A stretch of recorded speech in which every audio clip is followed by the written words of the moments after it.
Ammunition পেয়েছি, পিস্তলের, রাইফেলের এরকম ammunition পেয়েছি। বাট এটা আমরা এখন পর্যন্ত কাউন্ট করে শেষ করতে পারিনি। আপনারা দেখতে পাচ্ছেন যে আমরা এখনও শেষ ব্যাক করছি, চলমান রয়েছে অভিযান শেষে হয়তো অভিযানিক কমান্ডার যে ডিআইজি মহোদয় আছেন স্যার হয়তো ব্রিফ করবেন বিস্তারিত। এখন আপাতত আমরা কিছু আসামি অ্যারেস্ট করেছি এবং বেশ কিছু অস্ত্র অ্যামুনিশন পেয়েছি। তো আপাতত দৃষ্টিতে এটা বেশ ভালোই অ্যামাউন্ট হবে ইনশাল্লাহ। তো যখন formally DIG sir press brief করবেন সেখানে আমরা ডিটেলস বলতে পারবো। দুটো ক্যাম্প করার কথা বলা হয়েছিল, সেগুলোর ব্যাপারে এই ব্যাপারটা ডিআইজি স্যার বলবেন। আর অভিযান শুরুর আগে নিশ্চয়ই এক্সপেক্ট করেছিলেন অথবা আপনাদের প্রস্তুতি ছিল যে অনেকগুলো চ্যালেঞ্জেস ফেস করবেন, সেই ধরনের কোনো পরিস্থিতি হয়েছিল কিনা? হ্যাঁ, চ্যালেঞ্জেস তো কিছু ফেস করতে হয়েছে, আমরা অল্প কিছু ফেস করেছি।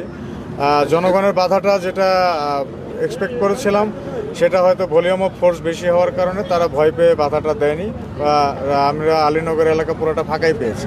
ফাঁকা মানে হচ্ছে সবাই পালিয়ে গিয়েছে। আবার আমাদের সিকিউরিটি ফোর্সের নজরদারি রাখতে হবে, টহল রাখতে হবে।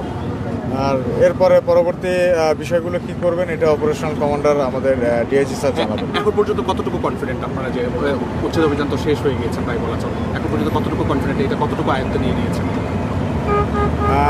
এটা আসলে কনফিডেন্স লেভেল আয়ত্ত নেওয়া এইটার আসলে মেজারমেন্ট করা যাবে না, কারণ এই সিচুয়েশনগুলো ফ্ল্যাকচুয়েট করতে খুব বেশি সময় লাগে না। তো আমরা চেষ্টা করেছি, একটা উদ্যোগ নিয়েছি, যেখানে কেউ যেত না আমরা বিশেষ উদ্যোগ নিয়ে সেখানে গিয়েছি, আসামি অ্যারেস্ট করেছি, অস্ত্র উদ্ধার করেছি।